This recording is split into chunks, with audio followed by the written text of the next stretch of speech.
சித்த வேதம் 60ஆம் நாள் தொடக்கம். ஆன்ம நேய அன்பர்கள் அனைவருக்கும் ஆத்ம வணக்கம். வேலூர் சித்த வித்தை தவ மையத்தின் சார்பில் நம்முடைய ஞானபிதா ஜெகத்சோதி சுவாமி சிவானந்த பரமஹம்சர் அவர்கள் உலக மக்கள் நலன் கருதி உருவாக்கிய சித்த வேத தத்துவத்தை உங்களின் செவிகளுக்கும் சிந்தனைக்கும் பயன் தரும் வகையில் தினம் தினம் வழங்கப்படுகிறது. அதன் தொடர்ச்சியாய் இன்று 60ஆம் நாள் தொடக்கம். சதுர் வாக்கியங்கள் என்பது பிரஜானம் பிரம்மம், அகம் பிரம்மாஸ்மி, தத்துவமசி, அயம் ஆத்மா பிரம்மம் என்பவைகளாகும். இந்த சதுர் வாக்கியங்கள் என்ன செய்ய வேண்டுமென்றாகும் உபதேசிக்கின்றது. அவைகளின் பொருள்களை அறிந்து மனம் செய்து கொண்டிருக்க வேண்டுமென்றாகும் உபதேசிக்கிறது. ஆனால் இந்த 4 வாக்கியங்களின் பொருள் என்னவாகும் என்று நீர் கருதி இருக்கின்றீர்? பிரஜானம் பிரம்மம் என்றால் பிரகர்ஷிக்கப்பட்ட அறிவு, அதாவது வேறிட்டு வேறிட்டு அறியப்படுகிற அறிவுகளெல்லாம் பிரம்மமாகும் என்றும், அகம் பிரம்மாஸ்மி என்றால் நான் பிரம்மமாய் பவிக்கின்றேன் என்றும், தத்துவமசி என்றால் அது நீயாகி பவிக்கின்றதென்றும், அயம் ஆத்மா பிரம்மம் என்றால் இந்த ஆத்மா பிரம்மம் என்றாகும் என நான் கருதியிருக்கின்றேன். இவ்வாக்கியங்களுடைய மேல் சொன்ன பொருள்களை மனனம் செய்வதால் மோட்சம் கிடைக்குமா?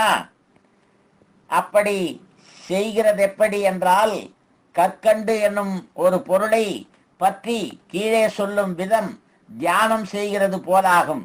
அதாவது கற்கண்டு என்னும் பொருள் ஒன்று உண்டு. அது இனிப்புள்ளது, வெள்ளை நிறமானது, அது தின்பதற்கு நல்லது என்கிற 4 வாக்கியங்களை தியானித்திருந்தால் கற்கண்டு இன்னதென்று அறியவோ, அதன் இனிப்பு தெரிகிறதற்கோ, அதன் நிறத்தை பார்க்கவோ, அதன் ருசியை உணரவோ அந்த எண்ணங்கள் கற்கண்டாக வருவதற்கோ முடியுமா? அது ஒரு காலம் முடிகிறதல்ல. அதை அனுபவித்தால் மாத்திரமே அதனுடைய நிலைமை அறிய முடியும்.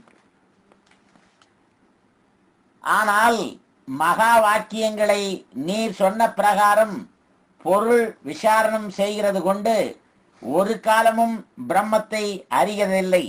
தவிர இந்த வாக்கியங்களுடைய பொருள் நீர் சொன்ன பிரகாரமும் அல்ல. பிரஜானம் பிரம்மம் என்றால் பிரதிபலிக்கப்பட்டிருக்கின்ற அறிவு பிரம்மம் என்றாகும்.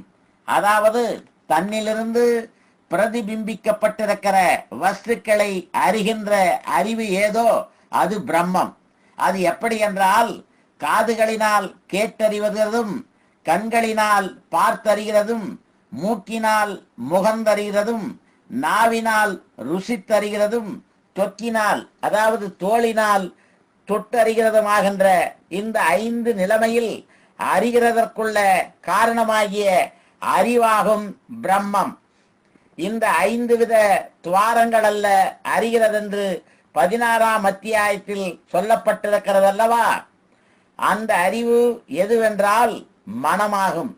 அந்த மனம் தன்னிலிருந்து பின்னமாகி வெளியினுள்ளில் பல விதத்திலும் பிரகாசிக்கப்பட்டிருக்கிறது.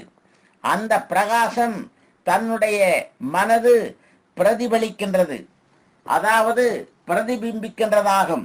அதாவது பிரகாசித்திருக்கின்ற மனசக்தி பின்னமின்றி தன்னில் தானே அடங்கி நிற்கின்றதற்காகும் பிரஜானம் பிரம்மம் என்று சொல்லுகிறது.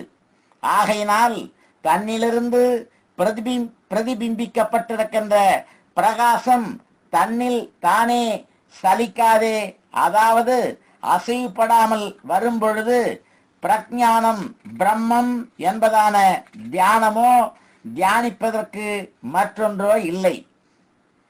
அகம் பிரம்மாஸ்மி என்றால் அகாரமாயிருக்கிற வெளியினுள்ளில் தானாயிருக்கிற பிரம்மம் அம் என்ற பிரகிருதி, அதாவது இயற்கை, தன்னிலிருந்து மாயையாய் சலித்து கொண்டிருக்கிற சலனம் இல்லாமல் உற்பத்தி ஸ்தானமாகிய தன்னில் தானே அடங்குகிறதற்காகிறது. அந்த சந்தர்ப்பத்தில் அகம் பிரம்மாஸ்மி என்கிற தியானமோ தியானிப்பதற்கு மற்றொன்றோ இல்லை. தத்துவ மசி என்றால் தத் பிளஸ் துவம் பிளஸ் அசி. தத் என்றால் பிரம்மம், துவம் என்பது நீ, அதாவது நான், சூன்யமும், ஈ என்பது சக்தியும், அதாவது தானாயிருக்கிற சக்தி, தண்ணீரிலிருந்து வெளியிலுள்ளில் சலித்து வியாபித்து நசித்து கொண்டிருக்கிற மனசக்தி. அசி என்றால் பவிக்கின்றது, அதாவது ஆகின்றது என்றும் பொருள்படுகிறது. தத்துவமசி என்பது தத் என்னும் பிரம்மத்திலிருந்து துவம், அதாவது நீ என்னும் மனசக்தி வெளியினுள்ளில் வியாபித்து நானாவிதமாக சலித்து கொண்டிருப்பது. சலிக்காமல் பிரம்மத்தில் லயித்திருக்கிற நிலைமையாகும். அந்த சமயத்தில் நானா விதத்தில் சலித்து பிரமித்து கொண்டிருக்கிற மனசக்தி பிரம்மமாய் தீருகிறது. அப்பொழுது தத்துவமசி என்கிற தியானமோ தியானிப்பதற்கு மற்றொன்றோ இல்லை. அயம் ஆத்மா பிரம்மம் என்றால் அயம் பிளஸ் ஆத்மா பிளஸ் பிரம்மம். அயம் இ ஆத்மா, ஆத்மா பிரம்மம், பிரம்மம் எனவும் பொருள்படுகிறது. அயம் என்பது ஈ என்கிற சக்தி. அந்த சக்தி வெளியினுள்ளில் நானா விதத்தில் பிரவேசித்து பிரகாசித்து கொண்டிருக்கிறதாகும். அப்பிரகாசம் வெளியினுள்ளில் பிரகாசிக்காமல் தன்னில் இருக்கின்ற ஆத்மாவில் பிரகாசித்து சலனமில்லாமல் இருக்கின்ற நிலைமையாகிறது. அப்போது அயம் ஆத்மா பிரம்மம் என்கிற தியானமோ தியானிப்பதற்கு மற்றொன்றோ இல்லை. ஆனால் இந்த 4 வாக்கியங்களை பிரம்மோபதேசமாக தியானிப்பதற்கு சொல்லப்பட்டவன் அல்ல. இவ்விதமாகும் பிரம்மத்தினுடைய நிலைமை என்று அறியும் பொருட்டாகும் சொல்லப்பட்டிருக்கிறது. இதெல்லாமல் பிரம்மத்தினுடைய நிலைமை அறிவதற்கு 2 வாக்கியங்கள், அதாவது 2 சொற்களும் உண்டு. அதில் ஒன்று பிரம்ம ஜோதிரகம் என்றாகும். அதாவது பிரம்மம் பிளஸ் ஜோதிஷ் பிளஸ் அகம், அதாவது தான் தானே பிரம்ம ஜோதிஷ் என்றும் பொருளாகிறது.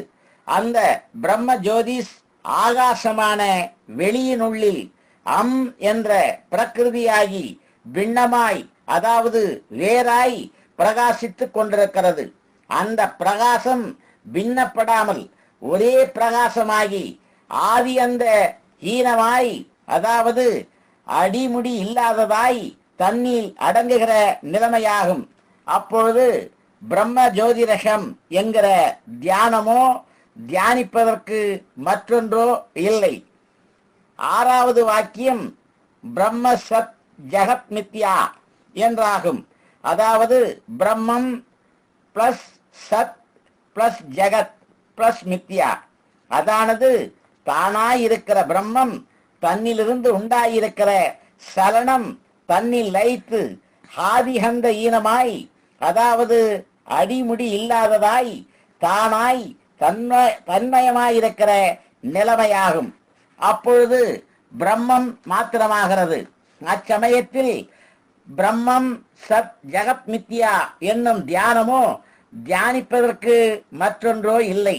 இதல்லாமல் நானா விதத்தில் உள்ள மந்திராதிகளை கொண்டும் மும்மூர்த்திகள் என்று சங்கல்பித்து தியானிக்கிறது கொண்டும் பல விதத்திலுள்ள விரதாதிகள் அனுஷ்டித்து பட்டினி இருந்து ரோகம் கொள்ளுவதினாலேயோ பல ஜீவ வதைகள் செய்து யாகம் ஓமங்கள் என்று சொல்லி ஒவ்வொன்று செய்வது கொண்டும் சக்தி பூஜை என்று சொல்லி பூஜை செய்து கல் சாராயம் பிணம் முதலியதைகளை தின்றும் தலை சுற்றி நினைவு தடுமாறி விழுந்து பல் உதடு முதலியவைகளை காயப்படுத்தி கொள்வது கொண்டும் காசி, ராமேஸ்வரம் முதலிய இடங்களுக்காகும் என்று நினைத்து ஒவ்வொரு இடங்களில் சுற்றி திரிந்து நடந்து அலைந்து ரோகமடைந்து புத்தி முட்டி, அதாவது கஷ்டப்பட்டு கங்கா ஸ்நானம் என்றும்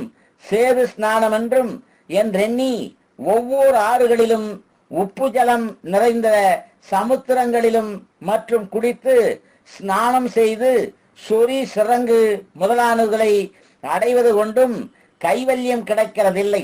இவ்விதம் செய்வது கொண்டு தன்னுடைய ஜீவ சக்தி அதோகதியாய் நசித்து போகிறதல்லாமல் தன்மயமாய் தீருகிறதில்லை.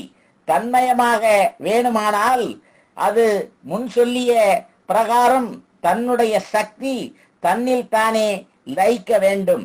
இதல்லாமல் வேறு யாதொரு வழியுமில்லை. 21ஆம் அத்தியாயம் முற்றிற்று. நன்று. நாளைக்கு தொடர்வோமா? ஆத்ம வணக்கம்.